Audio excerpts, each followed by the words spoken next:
welcome to Sports Talk at the Sports Desk. I'm Chase Wharton. And I'm Zach Riggets. Chase, a lot of cool things been happening in sports. It's the NFL playoffs. Yeah, it's been a wild week. Chiefs got a new coach, everything. Yep. Some cool stuff Te'o story. Yeah, a lot of crazy stuff. Yeah, definitely. In South news, South beat Staley in basketball last Friday, and then it was a big win. Yeah, beaten by a lot. We're on like a 3-4 game streak now. South's playing really good. Definitely, I feel like they've done more with Anthony and stuff lately, who's our point guard. And I think he's the most talented player personally. And you can definitely tell that they're trying to let him have the ball a little bit more. They aren't starting Allen, so they're taking a little bit of pressure off the big men. So Rob's kind of doing his own thing down low, and they're just kind of playing 4 out and just going from there. And Anthony is playing good. The best part about Anthony playing is he's not even a true point guard, but they threw him into the point guard spot anyways because we don't have a point guard.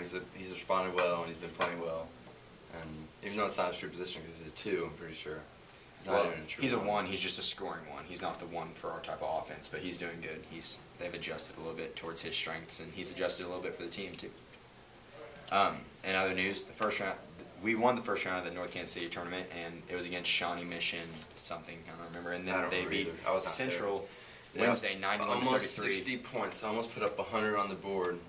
You and I were both there. That was the first quarter wasn't even that much of a blowout. Made me winning by 5 points, and then just kind of slowly, so everyone noticed wow, we're up almost 60 points. It was crazy. It was at halftime they were up 40-17 because they just had a huge second quarter shooting the ball. Peyton Meek, a really good shooter, was on. Hudson Welty, a really good shooter, was on. And Rob Lane just had the game of his life. Only scored 16 points in the second half. Yeah, it's 8 points a quarter. And Rob Lane he was amazing. And then they played Truman tonight in the championship game of the North Kansas City tournament. They've lost to Truman 8 years in a row in the championship game of this tournament. Really? Chase, I didn't know that. You think this is going to change tonight? I don't know much about Truman basketball, so I can't make that much of an educated statement. But we're playing well. We're riding almost a 60-point win. Yeah. And Central made it to that round of the tournament, so they beat the first team. Yeah. So I don't know who they played the first round, but Northtown is what I heard. But okay, well Northtown's not terrible. They're terrible at basketball too. They're pretty bad, yeah. So I don't know. I'll be there, and it'll be an interesting game. So I'll be there also. Hopefully South comes out with the win. I'm not going to make a WL prediction. Yeah. I know Truman's usually a pretty good team, but the way South's playing, I don't see any reason why they can't go out and get the W. But in other South news, South Wrestling actually is having a pretty successful season so far. Also, shout out to the girls Lady Panthers, 12-1. They play in the district they play in the championship game of their tournament tonight also. But South Wrestling, Chase Gray, big story, 150th win at South. Yeah, that's really all-time leader in wins at Park Hill South already. Still has a lot more matches to go actually. On Tuesday we beat Truman 79-0 in wrestling. That's not one win for them. Right. I was there, and they had a lot of kids that couldn't wrestle it. In wrestling, if you have someone that can't go in the weight class, it's called open, which is kind of unfortunate for that team. They had a lot of people that were open, but our guys looked really good. Like Chase, he ended his kid really fast with a pin in the first period. Both of the Weatherly brothers looked really good. George Barth looked good. Everyone. Logan Gillespie. Everyone wrestled really well. I haven't been to a wrestling meet this year. I definitely need to go one before the season ends. If you do want to go to one tomorrow, they wrestle in the tonight and tomorrow. Actually, it's the Winnetonka tournament. That's one of the biggest tournaments that they do, other than conference and state. So that's a really big deal. And if you want to go out and support, there's a bunch of teams there, and go out and support. All right. Hopefully, some guys can finish. Something big that happened this past week. Quite a confusing story. Is the Monte Te'o. What would you call it? A hoax. Hoax. Yeah. Whatever they're calling it. Deadspin.com first came out with a very long story on how the girlfriend wasn't real, how Te'o knew about it, and all that. And then Notre Dame came out with a statement and said that it's not true. Te'o didn't know about it. He was saying that he actually thought it was his girlfriend. Yep. And then actually about 2 to 3 weeks ago, he learned that she wasn't real, but he never said anything to keep the embarrassment because he was about to play the national championship, and he didn't want that going around. What I actually heard is the coaches found out about it also, and they told him that you shouldn't go out and talk to people about this. We want the focus, we want the media's focus to be on the team, not to be on that. And so that's a pretty good job by the coaching staff of Notre Dame to kind of keep it under control until now, at least. They hired private investigators, and they decided not to take any legal action. I don't know if any legal action will be taken now. Yeah. Maybe if money was involved anywhere, it'll definitely legal action. Right now you never know the true story. There's been so many different things that have came out. We can't really. I don't have an opinion on that. Lots and lots of contradictory reports. Like the Cardinals fullback that came out and said this person's real. I don't know what you guys are talking about. I've met her. I've spoken to her.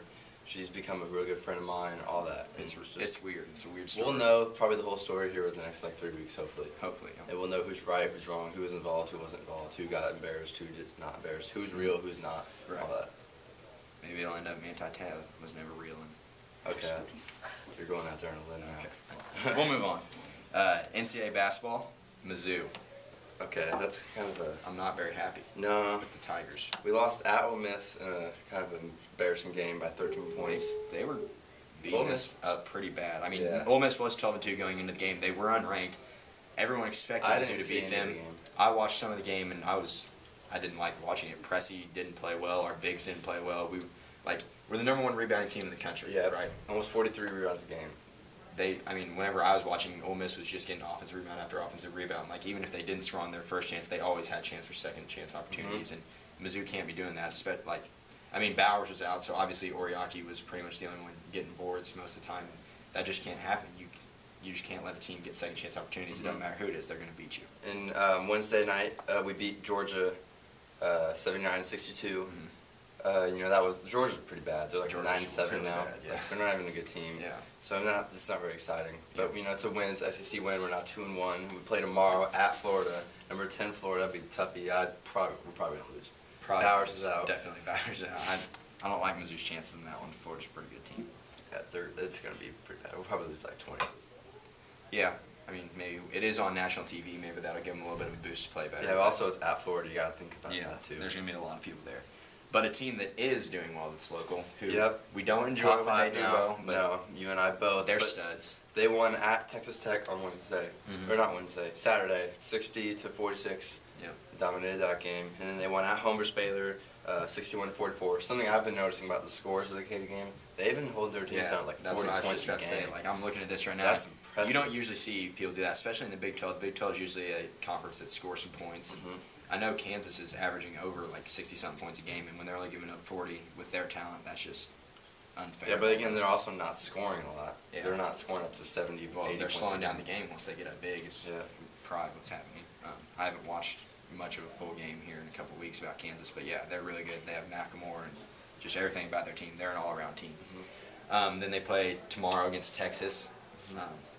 At Texas. Texas was a team that coming into the season a lot of people thought was going to be strong. They've been okay. I think Kansas can get the win. Yeah, they'll probably come out with a win. K-State won at West Virginia in a nail-biter, 65-64 by 1 point. I watched that game. Yep, interesting game. West Virginia's rebuilding. We talked about that already last week. It was one of those games where like Kansas State was in control the whole game. It seemed like, but they just could never break away on the scoreboard. Yeah. It was always a close game. It seemed like they were playing better the whole game, but West Virginia was kind of just getting that home court role. The balls are just falling for them every once in a while. And then they made another They statement played well. win at TCU, 67-54. Not a basketball school, but definitely a good win on the road. Any conference win on the road is always a good win. And they played tomorrow on Saturday at 4 o'clock versus Oklahoma.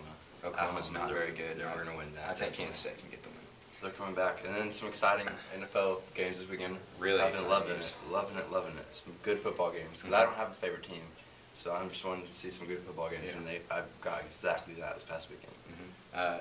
First game started off Baltimore-Denver, and that was an awesome game. Baltimore ended up winning in overtime, which was crazy. The long pass with about 40 seconds left from Joe Flacco to, Yep. who was it, Jacoby Jones, I think, over the top, and that was just very awfully played by the Broncos Yeah. safety, but it was a win. Ray Lewis is moving on. That's a pretty cool story. Ray Lewis playing his last season. And then San Francisco beat Green Bay 45-31. Colin Kaepernick continues to shock the world. 187 rushing yards, most rushing yards in a game by a It's QB ever. something I noticed about the San Francisco game, watching the highlights and watching the game, is every play that they almost scored on, like all those long 50-yard plays, every block, every receiver's blocking scheme, all the offensive linemen blocked perfectly. Yeah, Those plays were executed to the T. And I heard a stat, and I don't remember the exact numbers, but it was the most yards that any player in a game in NFL history has ran without being touched first. Yeah, like, did you he had see the those least holes he had? Yeah. He had a Did you truck see could run his? through He had those. like a 70-yard touchdown run, didn't get touched. All right, but we'll move on. It looked from like that a game. college game out there, Yeah. pretty much. San Francisco looked good. Atlanta beat Seattle on a Oh, crazy that was game. a wild game. Seattle ended up scoring with like 40-something seconds left to take and the lead, that 28-27. Swift kick that got blocked down at the. I don't know. It was it was supposed to be a squib kick, but he hit it wrong, so it bounced off the front guy in the line. Instead of getting the ball at like the 20-yard line, they had it with only 50 yards to go. And they only had to get 20 yards for the field goal, and he did. And then once they did get to the field goal, they iced the kicker back, and he missed it. Yeah. And then so he got another chance, and he made it, and they won. Crazy game. That's crazy. insane. You know, you can't really blame that on Pete Carroll because that's the strategy, but. It was well done by Atlanta, and it was a really good game. And Seattle definitely. A receiver also got an interception. Julio Jones got an interception. That's true on the final Hail Mary. Then New England beat Houston. New England looks really good. Houston just really fell off at the end of the year. That was pretty much the only game that wasn't super exciting to watch because New England definitely dominated that. Yeah, it wasn't even close the entire game. Yep. And then on Sunday, San Francisco plays at Atlanta. It'll be an interesting game. Who you got? Gotta put your prediction down. No, it'll be a close game. Colin Kaepernick is really showing up everyone right now, but and also Atlanta is also playing pretty well, and they've always played well all season. I think I want Atlanta to win because of Tony Gonzalez, but I also want a Harbaugh Super Bowl. Who you got? I'm gonna pick Atlanta at home though, but I kind of want both teams to win for some reason. Yeah, I'm gonna say 49ers by a touchdown probably. I think it's gonna be a really good game. And then afterwards, Baltimore at New England. What do you think? New England's just too good. They're playing. They know how to win in the postseason. Baltimore has some emotional reasons to play for Ray Lewis, but I think New England at home. Tom Brady knows what he's doing. I agree. Tom Brady's the winningest quarterback in playoff history with 17 career playoff wins, and I think he's going to get 18 this Sunday. So. It'll be interesting to watch. Well, I think that's all we have for you today here at Sports Talk. We'll see you next week. I'm Chase Horton. I'm Zach Hergetz. Go check out those basketball games tonight.